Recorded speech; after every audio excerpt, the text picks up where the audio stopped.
Hello and welcome to Ula Tea Leaf Readings. My name is Lenor and tonight I'm going to be reading your tea leaves. This is a horoscope for Gemini. If Gemini is your solar, lunar, ascendant / rising sign, then this is a message for you.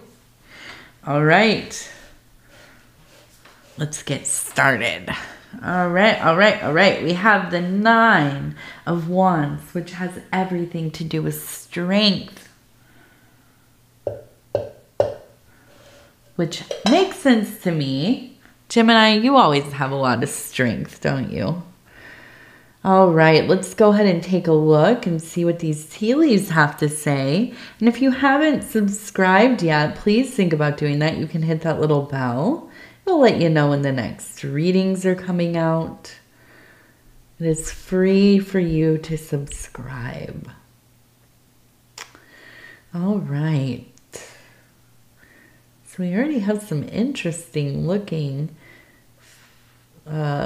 formations here.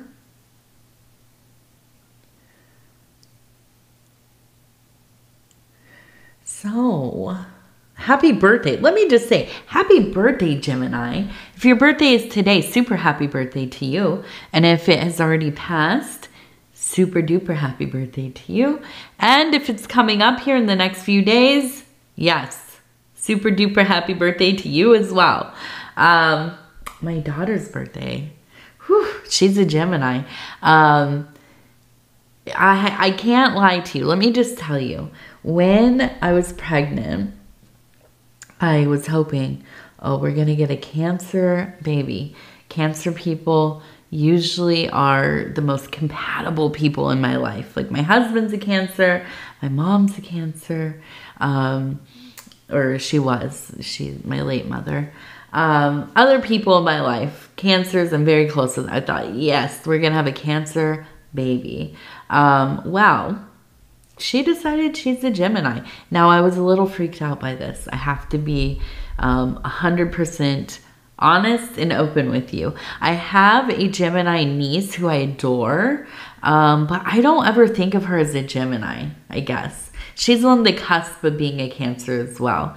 And so I was freaked out. I thought, these might be pretty difficult. From everything I know, or any ways that I think I know about Geminis, not always the easiest people.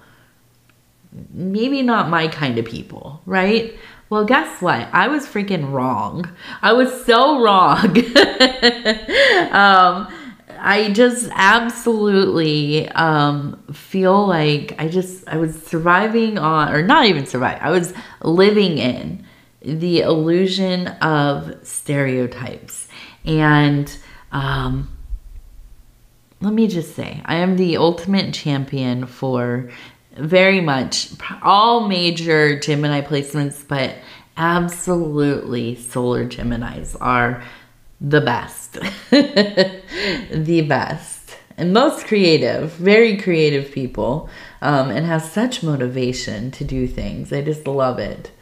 Okay, so immediately I am seeing it reminds me very much of like Demeter, Artemis, Diana. We have the same motif in a lot of these goddesses. Now we have the mammaries, right? And kind of, yeah. So it's a symbol of mother, fertility, sustenance, of being a provider, a place of comfort and refuge, and in a beautiful, beautiful imagery. Now, go and look up, especially Artemis is the one that kind of has these beautiful, they look like udders, kind of, or little water balloons, right? And they have made statues where, like, water squirts out, and this is akin to the milk, right? The milk of the mother. And so I'm looking at this and I'm thinking that mother energy is so strong here. Now we have the strength card. So yeah, that makes sense to me. Nobody is as strong and fiery as a parent, right? As somebody who is, and I'm not just going to say mothers, because fathers absolutely right there alongside.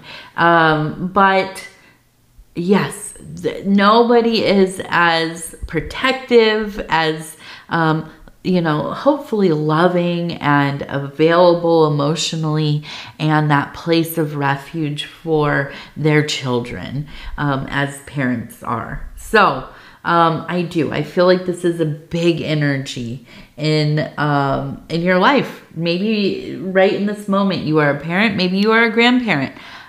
Maybe you are working through some things from childhood, right? Maybe you were not privy to this kind of connection to your own parents, or maybe you absolutely were, you know, but maybe they have, you know, transition. Maybe they're not here anymore.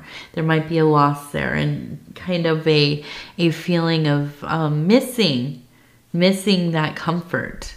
No matter how old we get. And listen, my parents, they passed away. They transitioned almost 30 years ago, right? They, in 97, 98, 97 and 98. So yeah, getting close to 30 years ago, I still miss them. Every day I think about, well, most days, right? Some more than others, you know. You never get over it.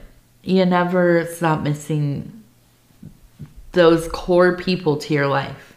Even if you had a really troubled childhood, which I did, still miss them. It doesn't make sense to me, but it does. I do, right? So I feel like this is a monumental energy for you, okay? Now, we have, it looks like a child here. And I feel like there's almost a sense of there being either like a path of, you know, tenderness and sweetness and closeness. And then over here, kind of this path of like a little more harsh, right? A little bit more cutting to the spirit, to the soul. Maybe even kind of, I just keep thinking that there seems to be this kind of emotional neglect on some level. When you think about this, it's kind of like, yeah, they were wonderful, or they were people and they tried their best, but there was a disconnect, right? There was a sense of, I didn't get exactly what I needed. And I can feel that there's, you know, there's the interior child, the inner child, still in pain from this, you know. And let me just say, even under the best circumstances of relationship with our caretakers, you know, things can still feel profoundly hurtful or lacking, right? I mean, you know, childhood is a big deal. It's not very long, really, in the grand scheme of things, but it is when we are kind of our most impressionable, when we are becoming people. Our brains are developing. So when something happens when you're young, it feels so big, right? Because it does. It's where you are kind of building neural pathways, right? You are coming to understandings about the world. And so it sticks with you. And then, you know, hopefully when you get older and you begin the process of individuation or self-initiation or self-work or whatever you want to call it, then we go back to those places and begin to kind of heal and recondition, recode our thinking so that we don't get stuck in cycles of, you know, like our coping mechanisms that we create when we're young and we're in pain. Because that's really where a lot of it begins. And we play out these same behaviors throughout our lives. And oftentimes they don't work for us, You know, it's like when you have one failed relationship after another and you keep meeting the same kind of person, and it's like the same, it could be the same person, right? Just different names and looks and whatever, but it feels like they all have the same thing, you know, that you're in conflict with. And you think, why do I keep attracting the same people? Well, you are subconsciously seeking it out more often than not. But also, they're seeking you out as well. Because we do. It's like we're a beacon, right? And we play out the same ordeals until we become conscious and we make the conscious decision to change them. And you know what? You can't, like, I know it's difficult. It's a hard pill to swallow, ultimately, you know, but until we start to understand that, and that this is not only just in our relationships, but in the things that we do in life. You know, we keep getting into these jobs that we don't find any kind of, it's like you get in there and you feel at odds with things. You get in there, you hate the thing that you're doing. You just don't even want to go to work, right? Or you're in a situation where, you know, you're in conflict with people at work or whatever. We seek out the same situations, you know, because they're familiar. They're familiar. And until we decide, no, this isn't going to happen anymore. I'm going to have to change something here. Because, listen, you can hold your breath until, you know, it's over, hoping that the world will change around you. It's not going to. It's not going to. Because the world that you live in is so much about your perceptions, about the life that you live in. Here's a good example of why that's true in my mind. When I was in my youth, and I'm in recovery for substance abuse, right? When I was in my youth, I would live in a town or an area, and I would think, oh, what a you know, like drug-fueled place. Everybody is on drugs. You know, it's all crime and craziness and terrible things happening. Well, then a few years, 5 years into my recovery, I look around some of the same places and I think, oh, this is nice. There's like family stuff and this and that. It's because my world has shifted. I'm not hanging out with people who are, you know, whatever, running the streets. I'm not, you know, I'm never around that kind of stuff. I never see it. Am I like oblivious that, you know, sometimes people are doing? Of course not. You know, I was partying for many years. I'm not, you know, naive, but it's not what I think about, right? I don't think about these things. I don't think about people living that way as much. I look at the places that I go into and I'm focused on other things. I'm focused on my family and growing a business and whatever. And it changes how you view the world. So you can wait for the world to change, or you can start to change yourself. You can work on those patterns. You can work on those old hurts they absolutely will continue to come up in your life until you decide, I'm going to change this. I'm going to do something about this. I'm going to process this. I'm going to integrate it. I'm going to put it into a creative outlet, use sublimation to be your voice. That's the big thing too, is when we start to talk about things, when we start to put it into our creative work, that pain, that uncertainty, that those things that don't work for us, the anger, the rage, the resentment, the abandonment, the neglect, all of that, all of those things that we feel like are part of our identity. When we start to take that and we put it into whatever we're creating, you know, beautiful paintings or grotesque things or music or, you know, maybe you knit or craft, or you're into gardening or whatever it is. We put it into that work, and it doesn't own us anymore. We don't have to carry it around with us. It doesn't have to be like boulders in your pockets anymore, right? And so I look at this and I feel like, yeah, this is a place where it's complex. It's difficult. Sometimes it's too hard to look at. But this is work that you are doing. You have the strength to do this.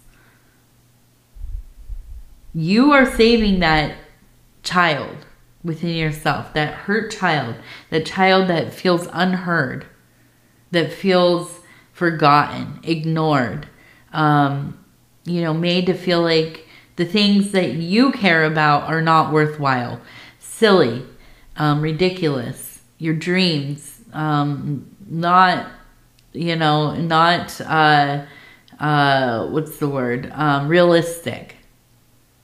You know, we've all felt these things. And sometimes, yeah, it's our parents, our caregivers who make us feel that way. And it's hard, you know. And at the same time, as a parent, I think how easy it is to crush dreams. You don't even necessarily know that you're doing it sometimes. I say things to my daughter sometimes, and I think, that maybe just made her not want to do the thing that she was going to do, because I tried to rationalize with her too much.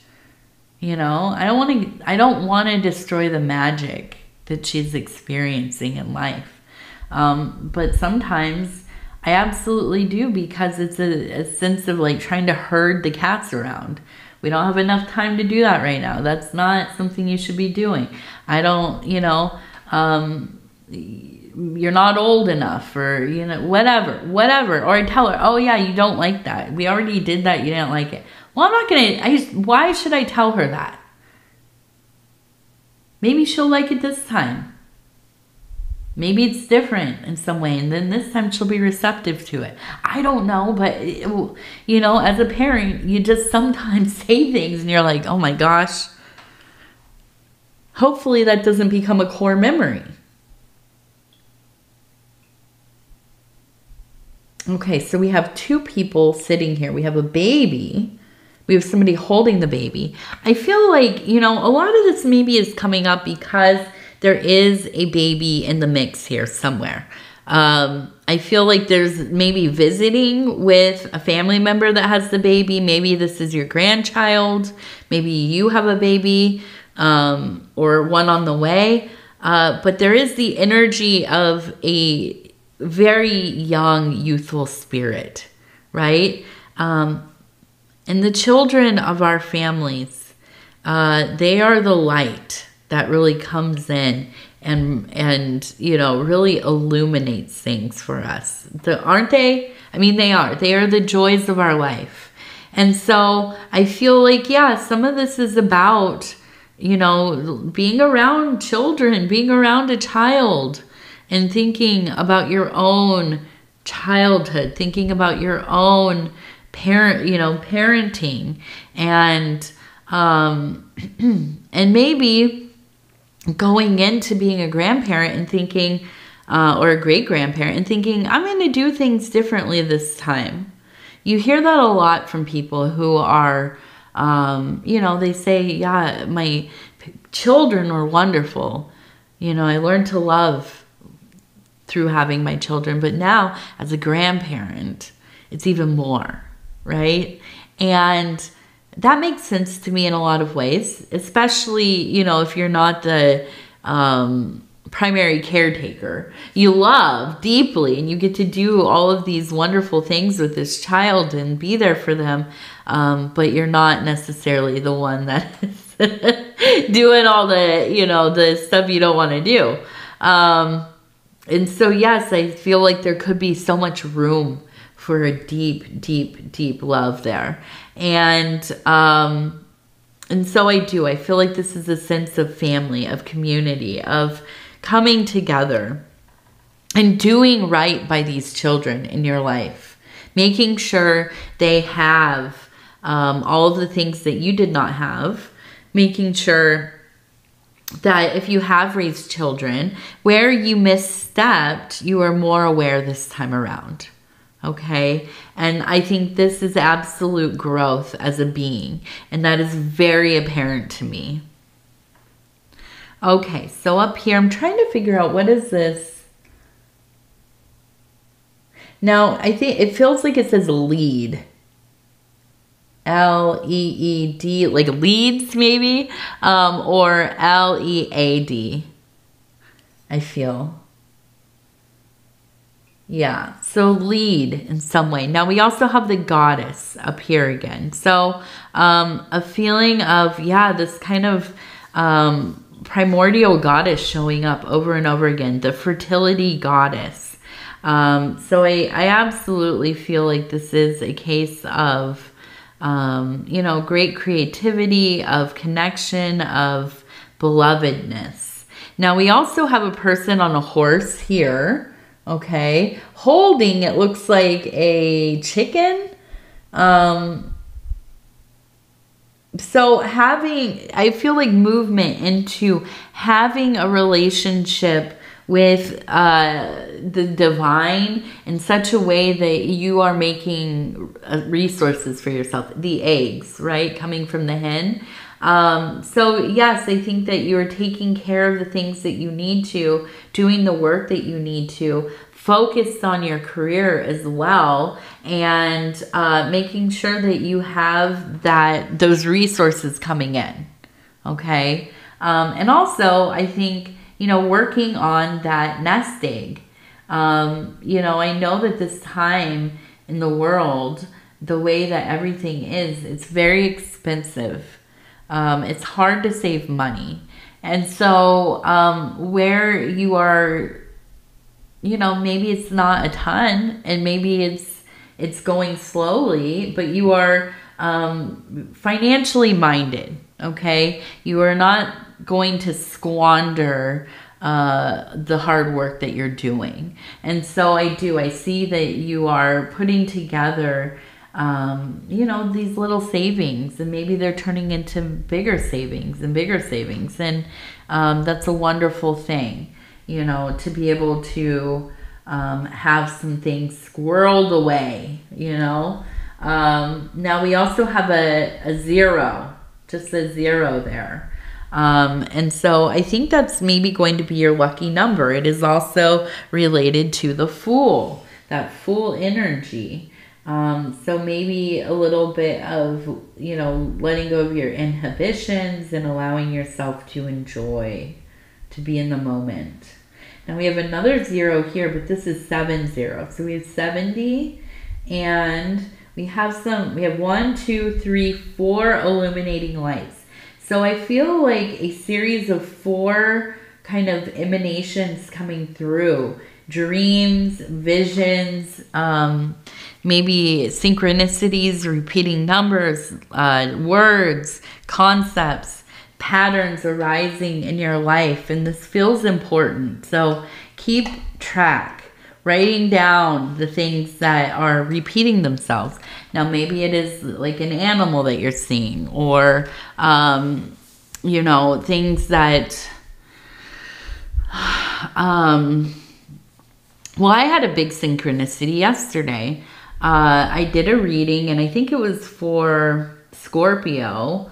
And that was that within the reading, I was talking about having night visitation, something coming to kind of almost have that old hag syndrome, that what's it called? Sleep paralysis, right? And when you're in that hypnagogic state, and you are in between sleeping and wakefulness, having this feeling of somebody being there in the room with you.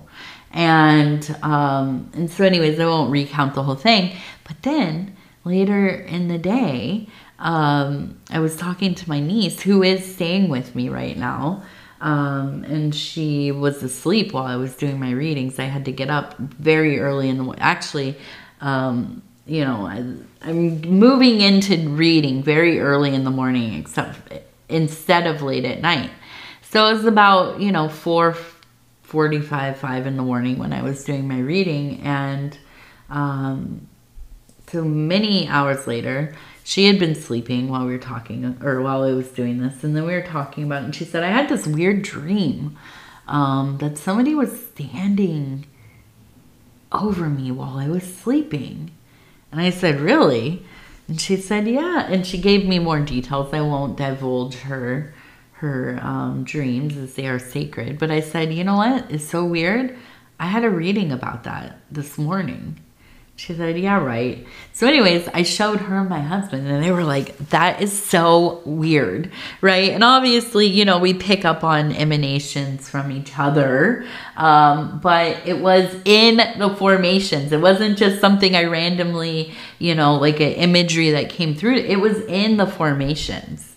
And, you know, these things happen. They happen all the time for me, but, you know, so these are the kinds of synchronicities that might be arising for you. Now, maybe you don't divine, but yeah, you might see something that you've seen in a dream coming through in the waking life, where you see, you know, you have been thinking about something and then somebody else tells you about their dream, whatever it is. So look out for those things. Take note of them. They're important. Okay. Now we have the Divine Doors Oracle cards, and I'm going to go ahead. We're going to flip through. I'm going to stop where it feels right. Okay. And it says morning memory. Its healing gift runs a destined course. The morning dawn, our inspired source. Meditate under the sun. Yes, put on your sunblock, your hat, your whatever. Go sit in that morning sun. Do your little meditation. I love the morning sun. I go sit on the front porch sometimes and just dangle me legs over the side and let the sun fill me up with energy. I'm off the coffee now, so now that's what I need. All right, Gemini, I want to tell you I love you because I do, and I thank you so much for spending this time with me. It is always such an honor to be able to bring these messages to you. And if you would be so kind as to like the video, it really does help the channel. And if you have not subscribed yet, please think about doing that. You can hit that little bell. It'll let you know when the next readings are coming out. It is free to subscribe. And, yeah, if you want to leave a comment, please do. I'd love to hear from you. All right, Gemini, happy birthday once more. I love you very much. And take care of yourself. We'll talk in a few days. Good night.